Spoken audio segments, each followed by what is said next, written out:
Hello, ladies and gentlemen. Greetings, Earthlings. Oh, wait. We're all Earthlings, aren't we? In game, I'm not. I'm a Cation. And I'm a Dorian, but you know. Welcome to episode 8 of Fleet Action Report. This time we're I going to went be. ahead and jumped in mission. Okay, well, I will join you then. This time we're going to be As talking he about was saying, ground equipment and builds.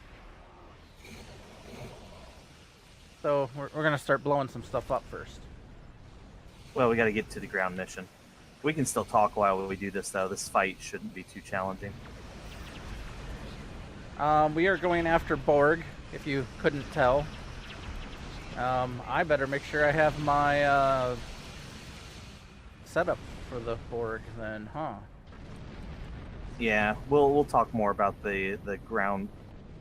Space battles against Borg are pretty standard, as you can see. Not a whole lot of tricks involved. But ground battles are a different beast entirely, which is why we picked it. I want to highlight some of the differences here. That hurt. Not sure what they hit me with there, but that hurt. Kinetic cutting beam. Oh, that could be. My shields were down, so I suppose that would make sense. I'm just guessing because I know that's technically where they get the kinetic cutting beam for the you can have it on ship equipment and whatnot. It used to be a mission reward. Now you got to get it through the reputation system. Borg, who needs Borg? So apparently I need shields. Yeah, Borg will drain your shields in space, so that's important. The cubes are better at it than what we were fighting, the probes and the spheres, but they will do it. Let's see here.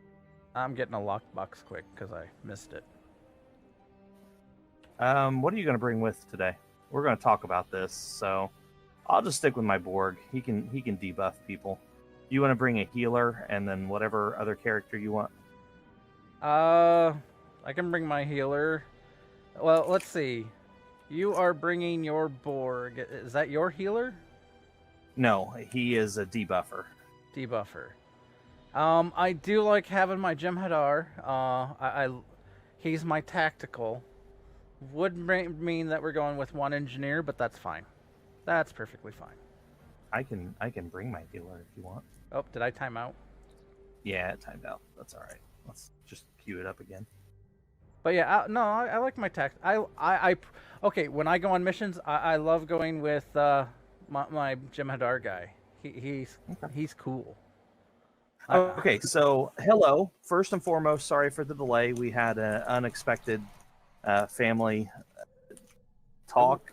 It wasn't an emergency. It was just my family decided, hey, we haven't talked to Greebog in a while, so we're gonna call him today. What timing, right? Yeah, I was like, oh hey, it's fine. It's family. So my family's still recovering from COVID. I got an update on them today. They're all doing well, but some of them have some lingering symptoms. So keep those in thoughts and prayers if you're the praying type. But my family's doing well. That's cool. Me, myself, I just got back from a camping trip. My kid is in scouting, so we do a lot of those.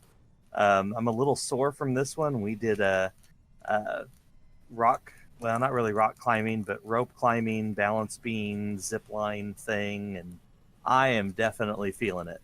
But yeah, that's my big news for the week. What about you, Greebog? My family likes to call me 15 minutes before start of a podcast show and then talk for 30 or something. I mean, it's fine. Other than that, I've been entertaining and trying to kill friends, or trying to challenge my friends with engaging in unique encounters. D&D, yes. Yeah, you're succeeding at that a little too well, I think. But that's okay. What fun is in the game if there's no challenge? Other than that, apparently I am taking on a new role in my WoW guild as well. Oh, that's nice. More responsibility. I'm taking a one of the raid teams. Essentially, is going to become mine. They are Oh, all right. mine. Basically, there's been the normal raid leader has been so busy. I don't know how what her job has been insane for like a long, long time, and essentially she works about 80 hours a week, and so we've had other officers fill in, and I'm just gonna take over. If she comes back, great. I will let her have her team back, but yeah. I'm going to move on here. This week in STO, the only new thing in STO is they have announced a new event. I don't believe it is live yet. No, summer event is still going on that's live. As soon as the summer event ends, they're going to have a universal red alert. Every red alert in the game is going to be active. So you can travel around the galaxy, engage in these red alerts. If you complete 5 of them successfully, that's one per day, so almost a week long. You'll get a ultimate tech upgrade, which means you can use that on any one piece of gear to bump it to max quality and rank 15. So it puts it all the way to the top with no fee, no dilithium cost even. So that'll be good for those players that are fairly new to the game. It's a good way to get a piece of equipment boosted that you really like. A lot of those mission rewards start off at rank 12, purple or blue quality, so this will be a big upgrade if you have a piece of gear you really like. There's also a bonus experience weekend going on from September 3rd to the 10th. So if you're looking to level, now that would be a great time to like push some levels, or work on an alt, or whatever. I have an alt that needs to be leveled. I could do that. Our primary target for the day, if you remember from last week, we did space equipment and builds. Today we're going to follow that up with ground equipment and builds. The ground equipment is an entirely different beast. You don't have consoles that boost damage types, so you can be free to mix and match your damage a little bit. We'll go into the hows and whys, and as we're talking about it, we're going to demonstrate some ground combat here. I have chosen one of the Borg missions. This is called A Gathering Darkness. This is a storyline mission, so there might be a few spoilers here. I will try to skip through most of the chat so you don't miss a whole lot of the story there. We're just demonstrating the ground combat. Borg are unique. They have some unique abilities on ground combat, so we'll go over that as we engage them. But as we're running through this, so the first thing we're going to go over is how to acquire your ground gear. There's all kinds of ways to acquire.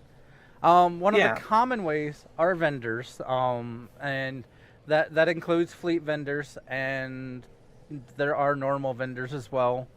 I don't know that there's much on the Zen store. I know there is some starter packs. There's a few things that have some ground gear. The DS9 starter pack has a few pieces of weaponry, as does the Dominion starter pack. So there's some ground equipment in the Z store. Well, and I know sometimes they will do promotional things, which pay attention to when they're doing promotional stuff. You'll get free ground equipment sometimes, or free like unique items that don't quite fit the game or do fit the game, like the Future Flyer, which if you've noticed I put on my screen, is the basically Back to the Future hoverboard.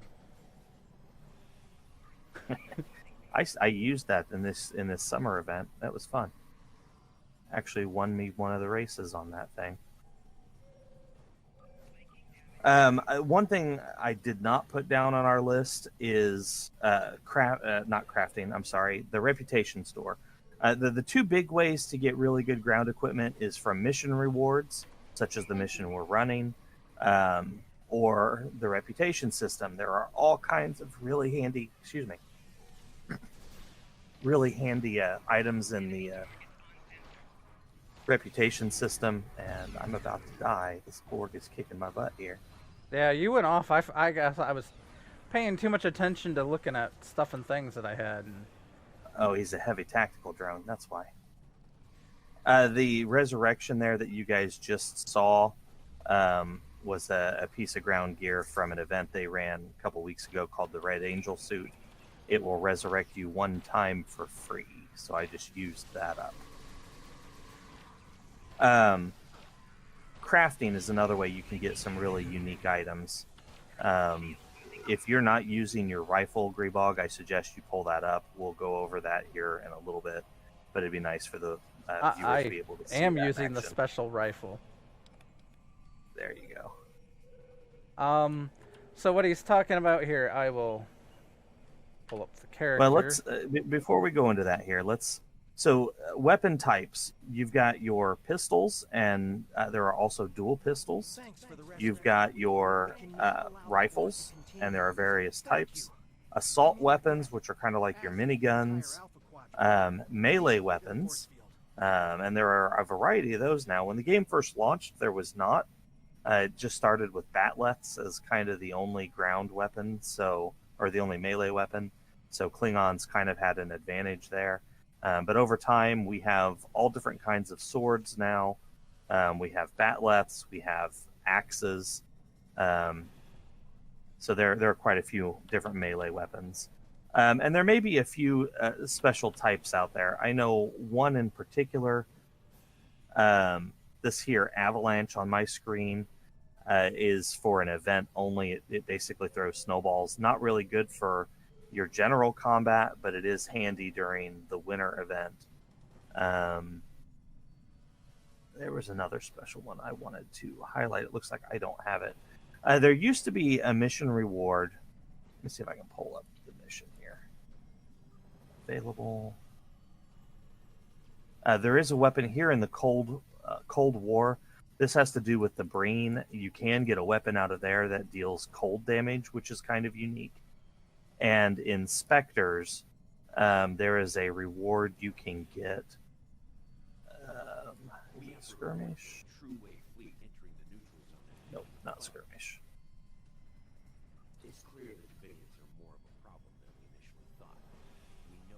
There is a mission reward you can get from there that is a little bit more unique also. So there are some special ground missions out there.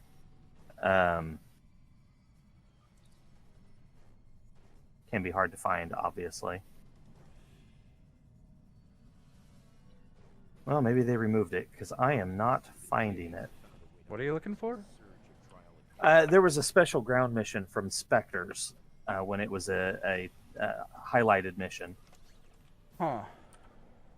But I'm not seeing the special item being a reward anymore. And apparently this character either never got it or I trashed it. It was just a unique damage type. It was a heavy weapon, so one of the assault weapons that looked like a minigun. So there are some special weapon types out there that are a little more unique. There's also some nanopulse weaponry. I actually do have one of those I can highlight here. This one. These are dual nanopulse disruptor pistols, which my character's not showing off. Well, he's got them equipped on his sides, so there you go. Nanopulse are kind of unique. They were originally brought in as a Lurpa, which is a Vulcan weapon, and a Batleth to kind of celebrate a lightsaber. There you go. There you can see the nanopulse knives. So those are kind of unique, handy weapons. You can get them in a couple different missions in the game now. Let's see. Energy types. Very much like space equipment, the ground equipment does have energy types for a lot of the energy weapons. You have phaser, disruptor, plasma, tetrion, polaron, antiproton, and then physical. Physical is what the melee weapons do. And again, those tend to ignore shielding. So as I'm firing here on the board, there's an adapted icon that's raising up behind them. What that means is they have, much like in the shows, they have adapted to my weapon damage, and I will not penetrate their shields with these attacks. There is an item you can get for free that will let you change the frequency of your weapons. It's a frequency remodulator that lets your weapons once again damage the board. And as you can see, all Borg, even if I target a new one, they will have that same shared immunity, much like in the shows. There's that adapted symbol. Melee weapons or weapons that deal physical damage will ignore that. That's why you're not seeing on my screen any adapted, because they don't adapt to my physical weapon. And I'm going to switch my weapons back to my physical damage types too. I have some throwing knives I'm going to be using. Oh, apparently I'm still in combat. There we go. Throwing knives and a battle axe, presidential hand axe. So those are going to be my two weapons for this mission. Physical damage is not only useful against the board, it ignores all shields. So even in general combat against regular enemies, your physical damage will ignore shields. Typically, you have to get close. You have to use a melee weapon. The throwing knives are kind of a unique item in the game that let you use physical damage from a distance. There are also a couple of guns. Greebog is highlighting one of them for you today. I believe that's the TR-116B. TR-116B. It's a crafted weapon. It does take dilithium to craft it, but it does kinetic damage. That's all it does is kinetic for both its primary and secondary abilities, which is great against Borg. Works really well. There's also a shotgun. I don't know that the shotgun is still available. They did it as a unique reward for an event they ran. It was called the Cochrane. I believe it's the Cochrane shotgun. It also deals physical damage. It has a short range, but it is still a ranged weapon. So there are a couple options there for physical or kinetic damage. And then, like I said earlier, there are some unique weapon types. You can get some cold damage. There was some sort of phased energy that was not phaser reward. So sometimes they do come up with some unique energy types. One more thing I would like to highlight before we move on here. Some weapons have, when you highlight a weapon and you're looking over it, like mine here says throw knife, and then below that it says exploit attack. So there are weapons that do exploit damage, and then appropriately my axe has the opposite, the expose attack. So you have exploit and expose. The difference here, expose does just that. It exposes your enemy's weakness. Kind of almost like you're opening them for a bigger hit. And then exploit takes advantage of that opening. You can use expose and exploit to deal some massive damage to enemies. It is very common when you're on a ground mission with your bridge officers. It's very common for you to have one of those, expose or exploit, and your officers to have the other, or mix and match there, just to make sure you're getting the max damage at all times.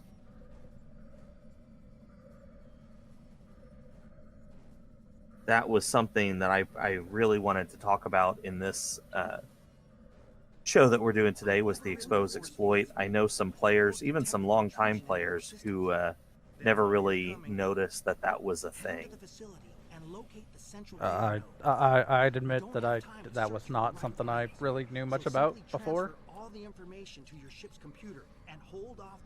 And that's been in the game since the very, very beginning. Yeah, well, you know,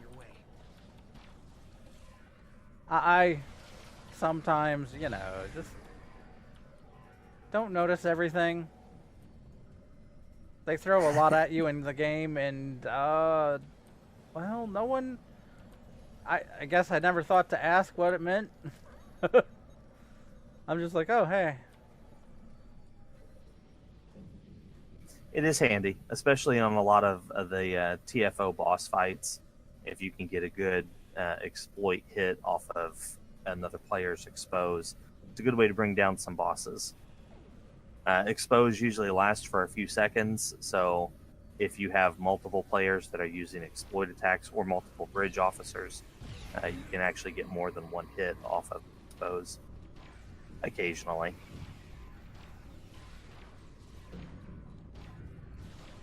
So for the lore, I was gonna say the lore for the gun that I have. If any of you watched DS9, it comes from one of the episodes there. There is a special weapon in one of the DS9 episodes that this is based off of.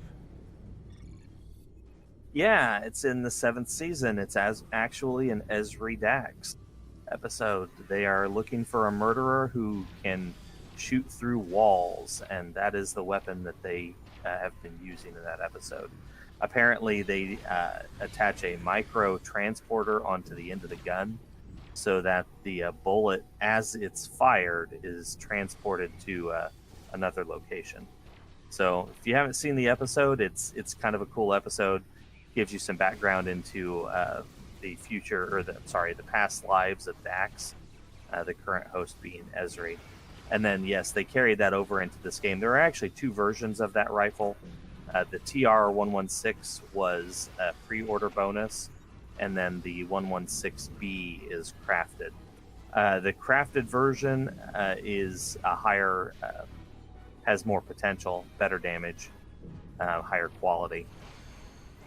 But the crafting system can be hard to get into, like we talked about a few episodes ago. It's not. So you're seeing. Sorry, go ahead. I was gonna say crafting's not too bad. It's just you kind of have to delve into it, and we can cover that in another episode. Oh, there it is. There's the marker. Okay, we got to go this way. But ground builds. Yeah. Well, we're highlighting that. So as you can see, the weapons I was using earlier were popping up the adapted. My throwing knives here are not. So that's kind of handy here. I'll do my axe for a little bit too. My presidential axe. This thing actually hits really hard. I'm not overly fond of the animations, but the damage is handy. Of course, it would help. All right, Solar Gateway coming out. Bye-bye, Borg. I don't know if they can adapt to that or not. I don't know. Apparently they killed it. You and your axe. Getting medieval on their butts. So ground equipment. Your ground build, I guess.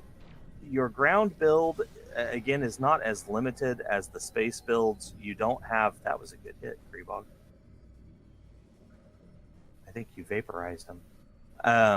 You don't have the extra equipment like console slots and whatnot that would limit you to one damage type. So, you would be welcome to carry one damage type. Your bridge officers another. You could carry. You have two weapon slots, so you could even carry two different weapons, and it doesn't really affect anything as far as maximizing damage or whatnot. So, as always, I recommend you use the items and equipment that makes you happy. Use what works. Don't be stuck on any particular build. Oh no, they've captured the 8472. We've got some Undine here. Oh, I guess I shouldn't be calling them 8472. Well, they are. I'm going to run past this group and try to get up to the scientists we're trying to save here. I'm just going to put down a bunch of stuff and watch it melt things. I'm being chased. All right. So yeah, I'm being an engineer. I have all kinds of turrets and stuff and things that I can put down to do damage. Some of these turrets that I've picked up over time are from lockboxes, or well, maybe not lockboxes, are missions, mission rewards, and stuff like that, or reputation stuff. Because All right. yeah, that goes with your So kit. yeah, and here's your equipment page here. So you have going down the list, you've got a kit, you've got your body armor, you've got a shield, 2 weapon slots, and then some device slots. And then going left up here along with your kit, you have your kit modules. These are your actual ground abilities. The modules are. So this would be down here on your bar. These are the activated abilities. A lot of the devices are activated abilities as well. Like you see me clicking on my tribbles here. I have a fleet tribble and a dilithium tribble. And then I have another resurrection device, the shard of possibilities. I'm sorry. The resurrection device is the paradox corrector. That's an auto res. It will bring your whole team back if you happen to be knocked out. And then my shard of possibilities makes duplicates of my character. 2 weapon slots. Again, you can mix and match however you want in there. There are set bonuses, just like in space. Sometimes, typically, the set bonuses are off of your body armor, your shields, and your weapons. Occasionally, it will include a kit module. I can highlight one for you here. I have a 2-piece set bonus for the Counter Command personal shield. The other set is the Counter Command kit, which I believe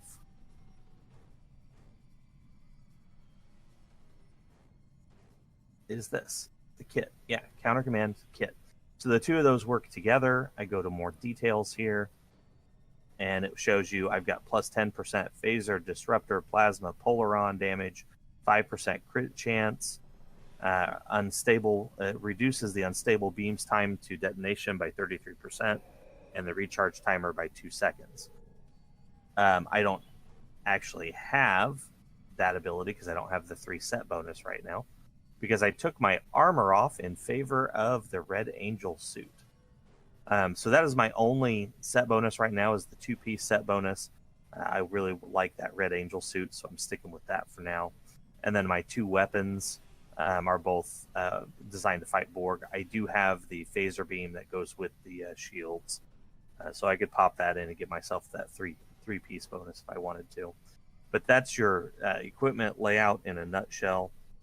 There are all kinds of kit modules. They have done more and more kit modules over the ages of the STO.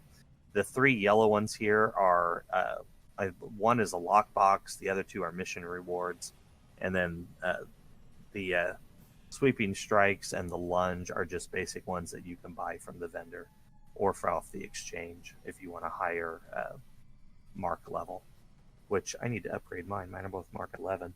Need to get those suckers to Mark 12. I'm going to look over what else we want to talk about.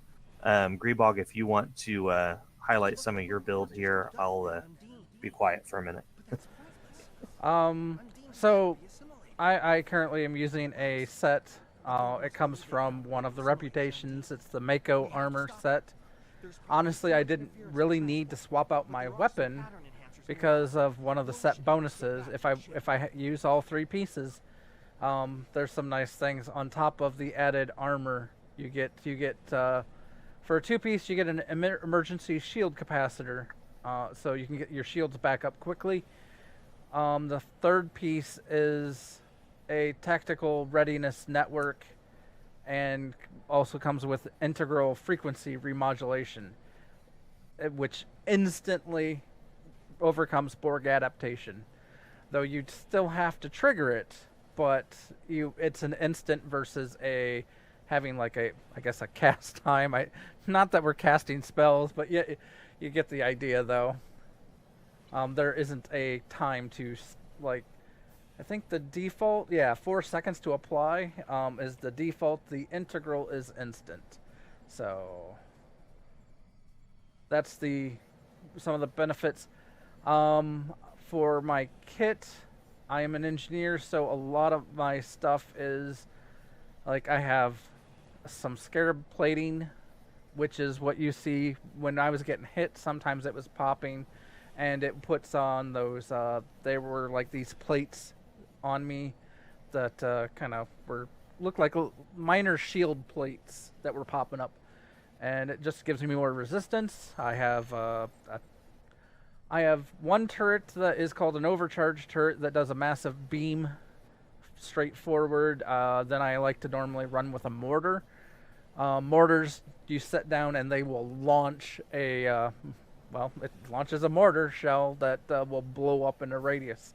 It doesn't hurt you, so you don't have to worry about that, but it does hurt the enemy. And Or your teammates. yeah, it doesn't hurt your teammates either. Then there's the I have crawler swarm for some.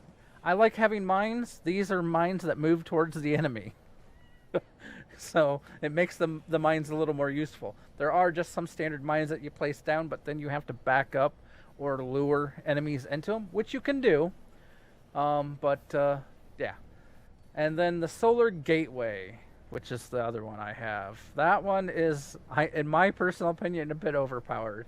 Though I guess there are ways that they can make it not so potent. Some of the enemies will actually attack the gateway and kill it, but if they don't, it just sits there and burns people to death. I actually used that on a ground battle with a friend the other day. We were doing some of the Vaadwaur missions, and the Vaadwaur are very, very tough ground opponents. No tricks like the Borg. They're just big and strong, and they take a lot of damage. And this one in particular was a boss fight, and my solar gateway ate through him. It was actually funny to watch. We beat him in just a matter of a few seconds. But I honestly probably do not need my frequency remodulator. I put it on out of habit going into Borg missions. But then I also run a paradox corrector, which is the same thing Nikitas talked about. I have a temporal flux generator, which when I use it, I gain immunity to all damage for a short time. And yeah, when things start going south, it's awesome to have. And then I have a gambling device, which kind of looks like a Borg, or not a Borg, a Tribble, but so essentially every so often it will flip a coin essentially, and on a good roll, you get good luck. Equal. If you win, it's good luck for an hour, and you get plus 10% critical chance, plus 10% critical severity, plus 15 dodge. On bad, it's minus all of that. But yeah. What's life without a little risk, right? I think on him I have he has the Gamma Quadrant Tribble and the You must be running the IDIC Tribble on one of yours, or maybe I have. Let me see if Hunter has it. Hunter has it, yeah. I was like, infinite diversity and infinite combinations. But applies different buffs dependent on your profession. And yeah, tribbles. You can breed tribbles, and you can find tribbles. Like tribbles will give great buffs to people. There are all kinds of tribbles out there. They gave some special tribbles, like the IDIC is a special tribble. There's a Gamma Quadrant tribble. There's a Cryo tribble, which I think you breed. There are some that are linked to some of the reputations. There's, some tribbles. There's Z-Store tribbles. Yeah. Then there's basic tribbles that you pick up that like do just 50% hit points over 4 seconds that you get back. So you can actually breed if you spend some time breeding tribbles. There's a very, very nice tribble you can breed that adds like a 3% bonus to all your stats. That's a handy one to have. For a while, I was really big into breeding tribbles. I'm not so much anymore. It's something you don't hear about anymore. when the game first came out, that was kind of like the mini game, was tribble breeding, and you could find charts online. I'm sure they're still around that would show you exactly what you need to have to breed the right tribble. Metagaming. The metagame Yeah, inside the game. I'm sure those guides are still around, but breeding tribbles just isn't something you hear about too much anymore. As a matter of fact, usually these days, I give a tribble to each of my bridge officers. Each one's a little different, and so depending on who I bring with me, kind of varies on what bonuses we get. But usually, each one of my bridge officers has a tribble. And speaking of bridge officers, so something unique to STO, no matter what you're doing on a ground-based mission, you are always going to have 5 people with you, with the exception of the TFOs. The TFOs are supposed to be 5 players for the ground missions, but if you have a player who times out or who leaves, I don't believe the game replaces them. So then you'll be running the TFO with 4 or less. That can make those TFOs extremely difficult. But usually you're going to have 5 people with you on a ground mission no matter what. Now, as you can see here, Greebog and I are teamed up, so it split the bridge officers that we brought down with us. Greebog got these 2 over here, Zasny and Tolanagan, and then I brought my Borg person with me, Hunter, running around me here. Hunter was a reward from an old TFO that is not available anymore. There is a Borg officer that you can buy from the Z store for about $5 or 500 Zen, but it looks a little bit different than my guy here.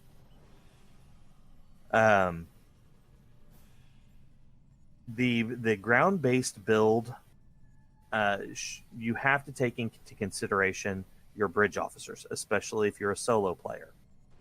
Your bridge officers use the same equipment spots minus the kit that the player does. They have body armor, shields, weapons, and 4 device slots, just like you. And they can equip any ground item that your captain can equip. I do believe they do get the benefit of set items. So if you wanted to give them the pieces of a set, I do believe they benefit from that. Here's a good example. So my Jem'Hadar officer has the Jem'Hadar equipment. He's got the armor, the shield, and right now he's got a batleth, but usually he carries the Jem'Hadar gun with him. I turned him into a melee fighter, so he's actually got the batleth there, and he charges in. And I think the way he's set up right now is he throws a grenade and then he jump kicks and then he goes into melee with the batleth. So that's fun. Your bridge officer skills are built into this. They have default space and default ground. So yeah, as you can see here, my Jem'Hadar has the Photon Grenade 1, Sweeping Strikes 2, Lunge 2, and Motion Accelerator. So he's all set up to be a melee character with that batleth he's got. I have not been able to find an actual Jem'Hadar styled melee weapon in the game. They may be in here somewhere, but I have not found him yet. So he carries a batleth. Yeah, I don't know that. But there are. I don't know if there are either. In the show, they all had one. They looked like kind of a cross between a batleth and an axe, human-style battle axe. They were kind of unique, interesting weapons. I would like to see them in game, but even when they did the Dominion expansion, I don't really remember ever seeing them. So maybe that's something down the line that they'll consider bringing in. I mean, we got a battle axe, so you know. Now, when you set up for your ground away team, you come to stations, and down here is your standard away team. These are the 4 that are typically going to beam down with you. Some missions, there actually are some missions that will bring less than that, and it will let you choose which ones go with you, but your standard away team is going to be right here. For me, as you can see, I've got one tactical officer. That's what the red is. I have two science officers, and then I have Litless here, which is a kind of a unique build. Supposed to be my engineering officer, but I've mixed in some of their specialty, which is command. So she's got some command abilities. Sometimes I switch Hunter out here for my engineering officer. Zedez, he's the one that's got a lot of the same stuff as Greebog, the medical generator, shield generator, and the turrets. So your build, when you're talking about away build or a ground build, you have to consider your away team. Greebog does a little bit of a different build. We were discussing this the other day, so I'm going to let him highlight his. I tend to run with 2 tactical down, and then 1 engineer with me. I'm an engineer also, so that gives 2 tactical, 2 engineer, and then I have a healer. That's kind of the way I've gone. I typically have one of my tactical being a little bit of a mix of melee.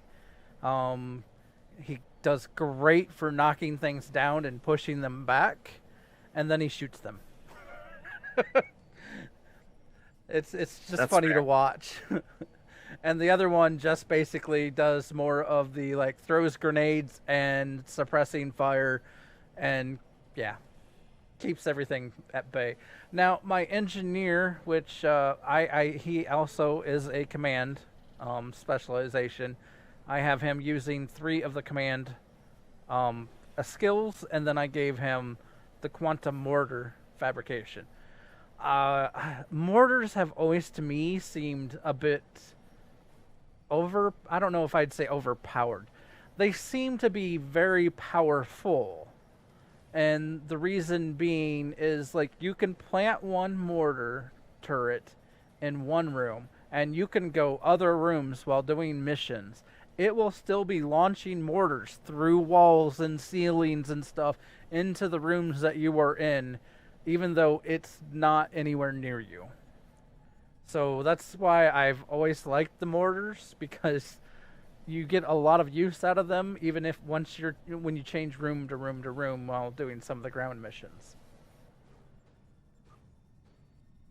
But yeah. Darren Bush 922 is watching our stream, and he has commented that the Jem'Hadar melee weapon is called the Kartakin. I did not remember that, so thank you, Darren, for the update there. That's appreciated. All right, so my ground build, I guess the standard is 2 tac, 2 engineering, 1 science, very much what Greebog is doing. I do a little bit different build. Typically, I do 2 tac, 1 engineering, and 2 science.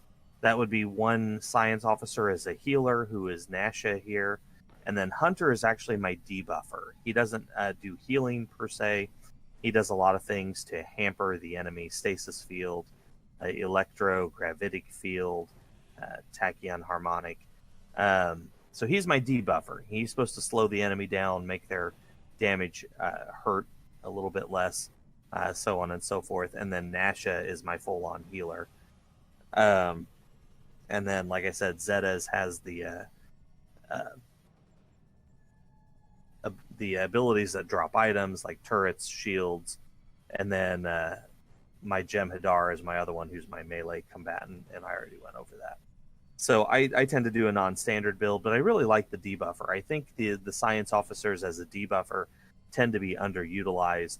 People focus on the healing aspect, and they sometimes forget that there's more to the science officers than a straight-up healer. Now, healing is important in this game, much like any MMORPG.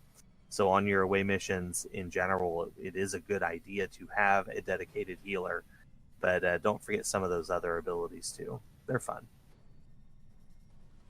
The specializations come into play in your ground combat also, both for your captain and for your away team.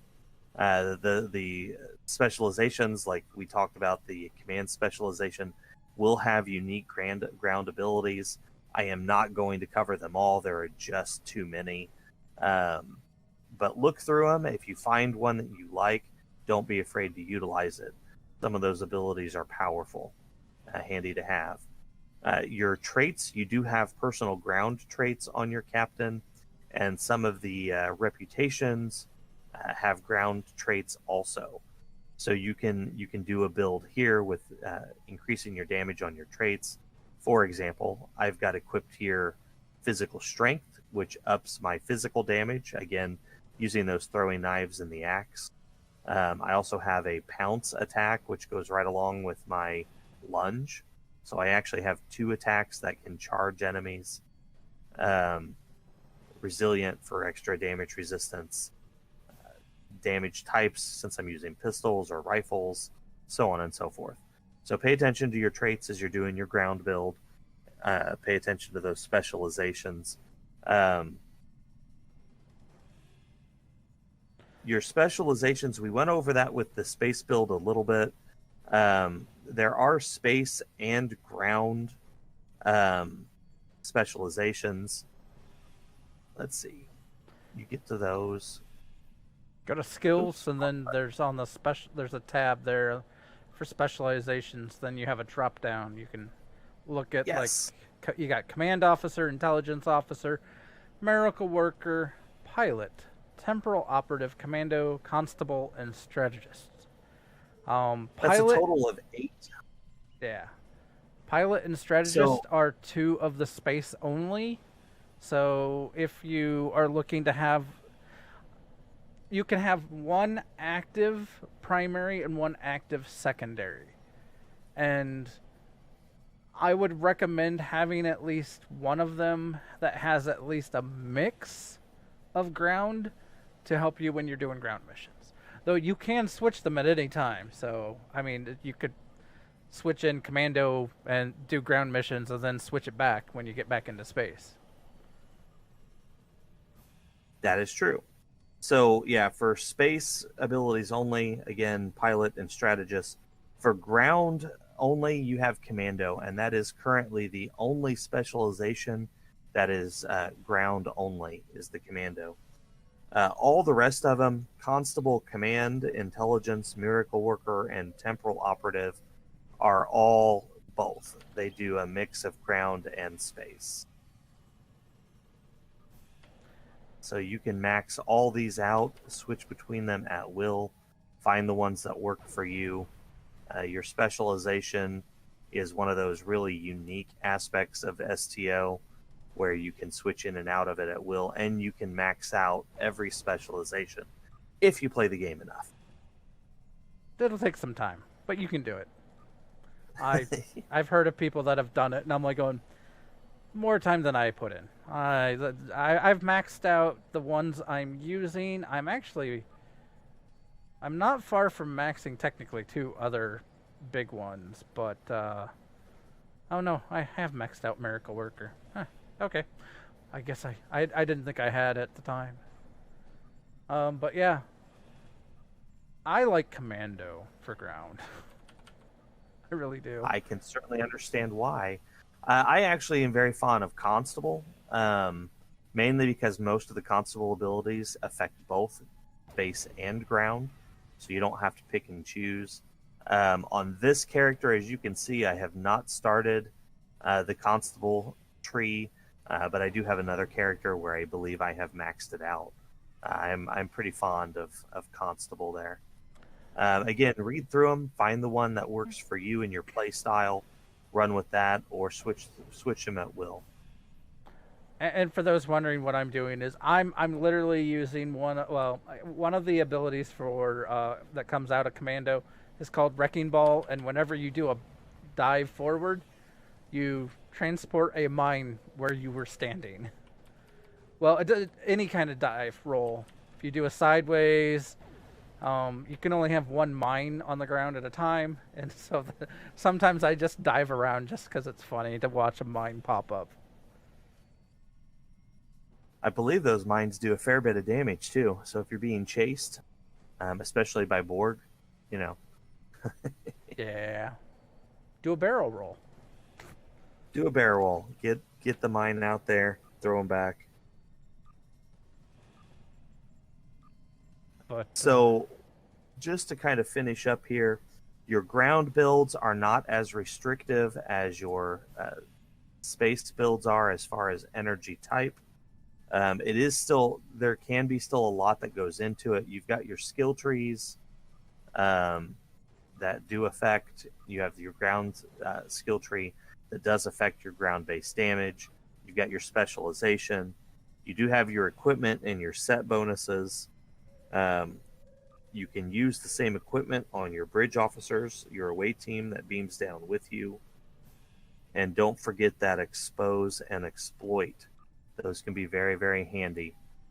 I used to go around with all my bridge officers having expose weapons and me carrying an exploit just for the fun of constantly watching enemies evaporate in front of me. Or I guess it would be disintegrate. Let me use the appropriate term there. Disintegrate in front of me. I mean, in a way, they're evaporating. I suppose that's true. Again, special piece of equipment here, the Red Angel suit. I did not use that today other than for the one resurrection I got, but just so you can kind of see it here.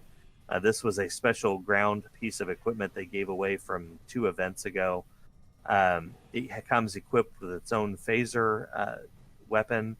It's built into the wrist, so you kind of do the Iron Man thing there where you're throwing energy blasts from your hands. It's kind of cool. You float around with it. It is a highly defensive piece of equipment, and then it also has the built-in resurrection. So that was a handy piece of ground gear. I forgot to show off the engineer special. my beam of death from orbital chasing beam. You use the orbital beam. No, that was a trigger from something else. Ah, I gotcha. I thought that was your call strike ability. Nope. Well, whatever it was, it hit the board really hard. I think one of my abilities has a chance to trigger basically an orbital strike. Well, it works really well. All right, guys, I think that's going to do it for today. Again, I apologize for the late start. We still ran just under an hour, so good timing on that. Please forgive us for that late start. We will try to keep those delays to a minimum. If you guys, have questions, feedback, whatever, if you're in chat, you can always ask us in chat. You can also send us an email at fleetactionreport@gmail.com. And then, I put up the videos on YouTube on Thursdays they go live at noon. So if you missed us tonight, which I guess you wouldn't hear this until then, but you expect to see them there on Thursday. I also try to share those on Facebook whenever it comes up. You can look up our page, Fleet Action Report, on Facebook. So Facebook, YouTube, email, or watch our live broadcasts Monday nights, 9 p.m. Eastern, usually right at 9, sometimes a little later. It all depends on distractions. I'm easily distracted. Well, it's not just you. I caused a delay once too, so we're both guilty. And we're also trying to keep our technical difficulties to a minimum. There was one episode that we ran where nobody could hear my voice. It was like I wasn't here, and Freebog was talking to himself. It was all about me. An episode all about me. Oh, wait. Me talking to myself like I have voices in my head, which I they don't talk too much normally. It's those growing pains. We are still new. We are still getting the swing of things. Please don't hesitate to ask questions, make suggestions. We are always happy to take those constructive criticisms. Next Monday, we are starting a multi-part series. Now, uh, this is going to be part one. We don't know how many parts there are going to be. Um, we may jump around a bit. We may not do all the parts consecutively. We may try to mix it up a little bit so you guys don't get bored of hearing us talk about one subject for several weeks in a row. But this is going to be highlighting enemies. So, enemies, part one next week. Probably going to be going over Klingon, Romulan, and Borg, which you saw a little bit of tonight. There are some other unique ground abilities that Borg have. If we can, we'll let you see those next week. Borg are kind of an iconic Star Trek enemy along with the Klingons and the Romulans. So we're going to highlight those enemies. Again, part one of a series going through all the enemies of STO. So join us. That should be fun and exciting. You may even see me get assimilated. That's so are we gonna go to the planet where that can? Oh, I guess it can happen on missions too. It always happened to me on that planet, the Defara. Yes, that is one of them. I was like, I always got assimilated there. I don't. It just seems that always happens at the worst possible moments, you know. Yeah, well. Anyway, but yeah, until they came up with more physical type weapons, I used to hate fighting the Borg. They were some of the hardest guys to get through, especially in those task force operations. They were rough. That was why I used to go melee engineer on them. Well, anyway, guys, I hope everybody enjoyed the show. We will see you next week for Enemies Part 1. As always, I am going to leave you with the words of Q. See you out there. Live long and prosper.